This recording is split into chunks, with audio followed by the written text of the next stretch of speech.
Yeah, that's it. No, trouble pounds my dear son and what tree. Mammy, I wish a birthday back once, and I mean, chia,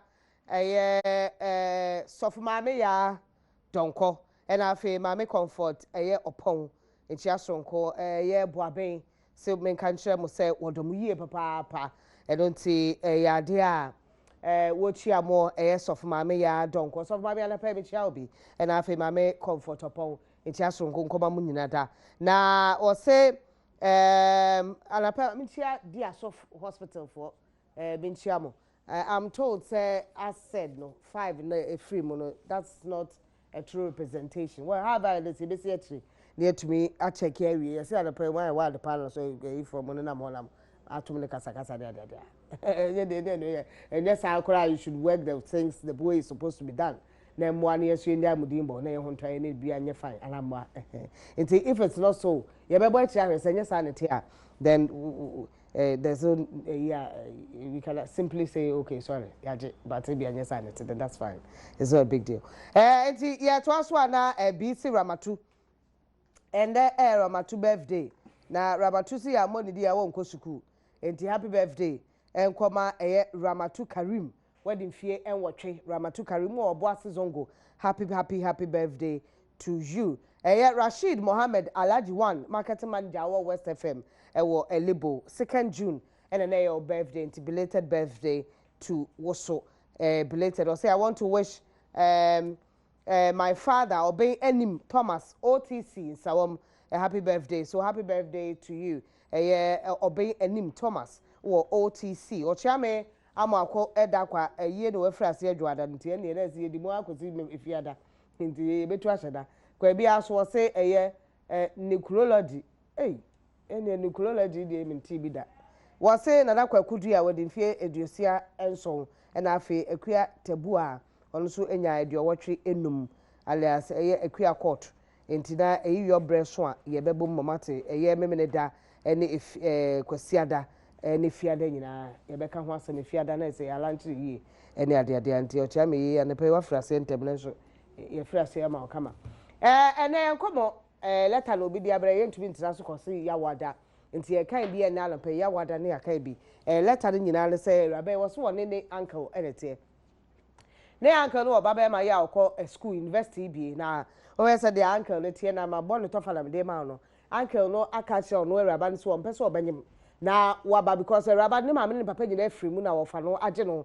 se woni ne ntira no ahwe no na watumi awie school ne ade ne bai so waka che ne bai futu e ode ama raba wodi bi ama ne ba no se wo hwe na school a wo kwankwanyi mo bia ba ma betu fie ho enti de bia no kra no no esa so okọ school ne ba no so wo university ya otumi ka che ne ba no so onko e che na de na o se de ekoso no se abrante no makwa no oba fie bia wo repi no wono a ne wo fa ba no wono a wo fa ba no wo ba fie bia wo repi no na raba no se ma me ne papa nyina afiri mu na ne wo fa age ne hwe no to osuro wo hu kwa wo ba amane so wonko kan kire wo fa yo so wonye ne da yo abrante no so no innocent say yo bia wa hwa akoba amane se dwona tuwe ye ka se dwona akwa akoda bia asese no a wonyi dida eso e be ma wo nipa betimi asi but ohwa akwa bibi e ho hu so wo kokam ya pam na frifie ho so wo kokam ye be ka so enye no kora ye ntro because sometimes no kora no obi to me ne maamete na ne maame bia papa no kora no anya akola ne papa no ne maame bia ne stepfather he no Emma stepfather etumi fa akola wo ka kire maame na etumi bro no so ya akola bone ka no tum pe so oguma wale etuwe no saa bi na akwaye wo suro so obeka a kire no fa because wo fa na ka kire nse wo hwe no wankonyem ena wonyem pe wo beja ne hwe etu wo suro ena akola no so boy no so ye innocent face nti wa hwa akobo so a wo fa no wa hwa no wankodi ani na bia ofu so obepa asem de ato ne ba no so asem na yezem de ja ena yesi ye de yentumi enko antena ha enka ye ko hozana ne ya le hozana ministries of panyini Reverend Prince Ohene Asare na waboaye na onim se ono no ade bi a woyo na fe bia ya eboa Ghana for ma so pa wonko ade a full stop ehwa ne hozana ene wadu abre wa 65 70 na so ba wa one day I want na me dia ma no want why already so wa ba abre we ba wa oni problem na me edom no watumi de bi adom afi so e beba so ne santi na ye firi ye nkomo na se na ye hwe be asem ne de ba akoto papa mache ye nua e bi abakode nyame adom ye da nyame ase Papa, hour of pregnancy, the baby swap. Mate. Bomuka cransa, yakoyen sebniso. Yebeye no June Bosma Wumia, Yabasha said that a tosu du Nubako, 21st June, a Friday, Anopa, and Yabasha say, Copum 30th June, and you didn't have a 21st June to 30th June. There's 7 days. Anapa 9 days. 9 days, Anapani and Numra, Sa, I won't qua. No more yare. Because one says, will be a far brother, a yare. And will be a low sperma. And so, you know, some facilitating my one. Until you know, a what you Papa, how new? As some are by Rabaleta or the Abbey, so on in the orphanage. Or Fanabano, what I found a who has some baby on fanfa. A foot to obey. As some no one is saying. No, quite as a woman say, as a soul to make catcher no orphan. A soul to make catcher. What I saw on my bed, and I saw Munjin, a soul to make catcher because so one can't orphaned come a warning and say, Sir Oko Yama and the Cope baby. And he said, a cobana sa one can't not say, Nis and Ba. Bia, ne banaba catchers a coyi. Coyi soon and also alcohol some the other. Did the best and as a saw catcher no offer as a offer. So banaba, Juma Udimini. No catch no 250 because in offer was no finance no, mamma near Jow. A jolly mamma no cry to be out can ye be bro so be. Yes, I'll become near bro, as I say, a dimusio bebro. Maybe I bet me swap a minute for your circle, and because I call on or a catcher or cry Juma Udinia winning. Mammy, say Biana Wabahe. Our de letter Diabe. It is a cobana say, Ococan, now of Anno Bruno and also tuna, who be you be managing. Because a wound to one for didn't crash a move. Yeah, because say a cobana say, Ni Samba, as innocent as he is, no, Ebia own to me, own who cry over fast over Kakui. Na aquades as Uncle Dada and say, young honey and Kui, own to me, hospital, hospital, papa. Na fear no so akofa uwo anasa yare e de aba ti the best thing is to me there the best thing is on kanche no wofa no obetu na ontu no nkwa he papa obenya obi manage no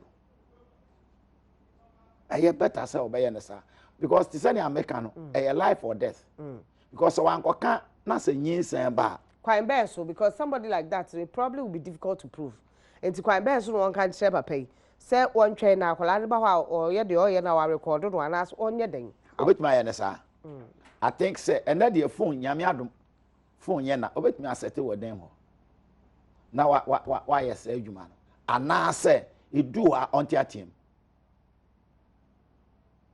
atim because enye den ala obi beti onti atim I don't know why na che o je so de ahye no ho ache why am anache nti wan hwe ya da ko do baby cry na do some time ago nka o ye cry ko no so on say ye can say rape rape dey che say e ye force e ye hyeso e ye ohyeso nti say o ebetumi ampase da ko be mia no kra na eno so akofa asam for there and no ko ba na sa na o kan obi anyi ni nti the best now no na so oka e so oka che no wo fa na say wo fa obey oba dwuma odimini e so oka to me there so na nka na so won pepe ni mu bi do ne obe say no wo fa one no e no wo fa enye no wofa enye no wofa onko no wofa no nche no onka nchire no wofa no ba wofa na da bia o ka kire no bolo kokose he na hwewi ka kire ni prince wofa hwe no wa nkwa nkofa ni se ama na man ni obi na se man ni obi nkoda it's the fear of so na branch no crowd for some time say rape tio say eye ono ankasa na waje atum dia sometimes so rape ni bi wo ho a wan hwa na ye ka wan ye ni because unhu bibia wo nipa no se bia say the fact say o si there be na penetration akoso no rape nti it might be say on titi wo mi ankon wontie am wonya ahwe ba wo si there be and wa so wa doctors nso betumi approve ana hospital doctor be prove so obi no wada yes and wa ko ka say wo be on me but your word against my word the honey asem tio because the doctors can prove say unless say oye akoda e bia ye fa ne da eno no penetration ba e bia ho betete ebia obia secondary virgin and no still no sometimes you probably might not get proper unless ebia ono wa presume ho bia twitwa na baby na betime approve Into one her cry maybe a papa or Fanaco Castle, one like a bonny. Oh, manenka, oh, Nana, the Etienne say, no quarry, no quarry. Sometimes man will not believe you when you speak the truth. All right, but the best thing for you to do is to tell the truth, because Sekobane said, me problem. They say, Sekobane say, what they want in there or the amawi, ni send ba, na fe di ekupia. Wofana babies I say wo me catch or say na say I didn't na say one more mama. But what could be going on in the boy's mind say obefi obi on ne papa nua ba eda say last eyakono boni last then the Bible no kafa ho we fa no wo fa eba and I say you cry tradition enye say eya wo fa ne ba woba twifo amamre mu a wo fa ba de obetumi aware no all right obetumi aware no yeah amamre mu de yes say me ma nua be ma obetumi aware ne ba yes yetumi ware obetumi aware but so person aware na ma obi ehu so person aware no all right but when you use the word rape just say rape there enye wankasa wadwene na say akamu no wo fa e bia me ma nua be ma se ne yiri free ye kroma onye okrom ni ne ba nye okrom that's right ofi kro foforo that's right enti se ne ma me free bia me ma me free adretia e na me ma me papa e free chiri krom enti se e bia me ma me nua be ma ana ne papa ba be ma na waware oba wo chiri krom ho a oba ne free chiri krom na me free adretia enti no ye nya bushafo oh eno de enye bone se wo fa se ye wo fa no amamre kwa so ah se ye wo fa no na oya ananka ye bone se wo ma me nua no na oye dia ye bone na mo ma me nua ba ye wo ma me nua ba o ti ase wo ma me nua ba nti eno de ubetumi aware no ma na ye but enye rape nti se that word rape no eba e kire se eye force ya show ene aye saade no okay this ya show dia ene na kire se bibi betumi afiri akire nso aba wo fa nso adi ka kire wo se ne enti a mehwe wo ne se mempese daache wo bekwa kofa nyinse na wo de aba what about sa wan so ma me na afiri mo papa de ho e na mehwe wo okay nti why Esther ana mbo why say Esther good enti se wan koka na se nyinse ba afede wo betumi akoka kire na na and say no about him tonight man se kwan bia so right prevention is always better than cure wo fa no e bia one try my branch in the school man so abodamane ana say no se media mema tama opese obeye no meka kire o plane se mekoka plain se mekoka because minim the age of the girl so what I say minim the age of the girl se minim age of the girl dia enka no nso beboa se mi hu akoda nimfia wadidi a and the beboa because our SHS they are not just at least obey more than 12 years minim say HSS there be SHS senior high so it means it should be more than 12 years and onye nipa on to menkasa mama men kind of bro for here sit here and I please I'm in deep mess and I need serious support if you can help me. I am really shy talking about this, so I will not introduce myself in any form, but trust that I shall be watching your show for your help and counsel. I was raped at the age of 16 by my cousin, whose father is my uncle. I am still living with. I'll say he is a big brother who will join us whenever he is on vacation from the university. He repeatedly rapes me whenever he is in town. And Nana, trust me, I am dying slowly. My very wild uncle will surely drive me away from the house. When he discovers the sins, I am also just about completing SHS. The reason I am saying this is that I have heard him countlessly telling my cousin that he should be very careful not to impregnate any girl. That's right. Whilst he's still under his care, else he won't spend a dime more on him. He has also told me a number of times that I shouldn't engage ever in sex and get pregnant since he's really suffering to take care of me. and his children all together after my parents died in a tragic May 9th accident and a disaster. May 9th year. Nana, I am afraid all hell will break loose in the house and may end up losing even my uncle's support. But this cousin won't just let me be. And very unsuspectedly, my uncle sometimes advises him to come and teach me so I don't feel wasi, since he is very brilliant boy. Nana, the last time he did it to me, I almost killed myself afterwards. I've resolved that I shall use knife to cut his manhood or stab him or stab myself afterwards.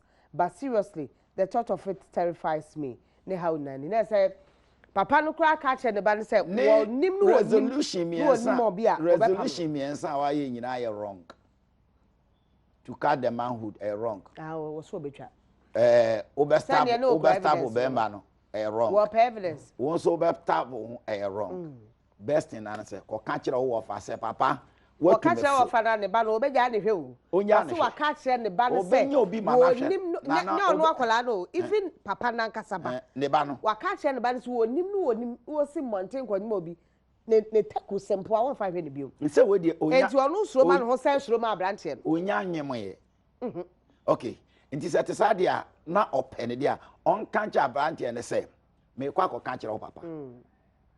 Oti ase. Me kwa ko kancha ro papa. Na all can no.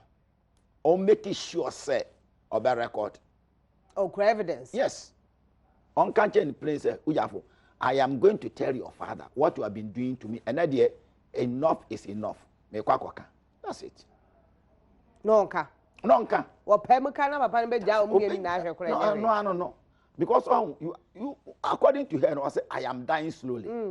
So dying slowly so ade wo mu na show na wontu menka wan hwe ya one day e be kun you will die. Meanwhile no esa oti ase say the way a manner your father and your mother died no and no crampo no yeah, that's right. That's right. It you to me say boy no adwen bone wo ni tirim odin because when you tuasa akode ne papa ne mama wuye enche and ye de na ba betena wo papa enche ntinka se wo papa ka se ko kire na ade crampa nka se wo wankasa wo yam hyehyew ade ma akoda no but se wo yam hyehyew de a chese akoda no e wudi ni apart from that no say again no bomb body so be kan che no ofas na te se ne ma kire ni se ne a me kire se o tie me na o hwe me dia and da obese obaba no so phone no na ka che se ujafo I'm going to tell your father this is what you have been doing only phone so on tiem because anyesa slowly and pass slowly oh ade if you only pay the senior no wa hwa no akotwe sika and also whether jail nka say e bia we rape wenti no esoka onka na se yebetu na ntino yetu na omra na na ya ho o se yetu aya yetu abra na na ya ho oba na chese yetumi amamanfo abo a me dem hwae ke mama ka se me jiro dan me ho na me sofo ba ko frɛ lady bi e no ka je se madam asema me be kan eye ani so meka e no se obo ahya ho no kire ba bi owo ne oye ni ade nyina asori dem e woni panim yes o kire ni nyina ba bi a ya ogina ai ene ba bi a omudu omuni amakogu ofiri kwa wa kwasesa no ho no akwasesa no edu data ma e ho no mokokoda but anadwene de o kire ni no monam krom sa kan nyina wie ge ni gina ho din no su ya ye pon na obekoto manim no se daddy asama sofo ne kan yampa ba me ma me yare me papa nso yare nti mini ekwa ayo befa so obetimi ahwe ne ho no ahwe ne ma me ne papa na ma me so me yes adwuma papa adwuma na nya ize sa o metiaso ne e pon all night metia na me frɛ me se nana ko ibra me twen osisi ya na nana ko iba oye estate real estate agent ni na me se woni awurai nko na kopɛ dan fa ma no hwɛ dan ono ahopɛ na be ka chem na be jiska na me rent dan na me de ma lady no na ni afi na me de ma me wo hono ma na obeka chem se yes ye fa police for nti opa so okɔtra hwɛ se ye be fa na to cut long story short and then me no ka say oye corporate oye post ni sisi ya And so somebody can help her. Of course, and somebody can help her. That's true. And the Juman the is and Papa me cry make and say you had tia tete me kola nezi. And tell be out to me be ho ana Juman so ma no we passing on. And yeah, until you have a point there that somebody would see it and decide that door. We obeko say the any emfa say na into because we are all lose life. And nipa so the unwe ya Bible said tomorrow about this time. Until there be a meka Jencroft say in the life of every man there are 3 days. Yesterday, today and tomorrow. Until say nra nye ye and next one so Whatna onim de besie no kre. Exactly. Papa for number 2 na be obi here photo na and I say even the pregnancy hour of pregnancy I am monitor near so. You 0244 666 915 0244 666 915 0244 666 very simple 915 bet me afre papa no to me aboa awo mu de ayo ni nyina mo aho Reverend Prince Ohene Asare Hosanna Ministries odoko kwan no so tipa eho na be Hosanna Ministries ya da se aso so na yi be share prem to brekase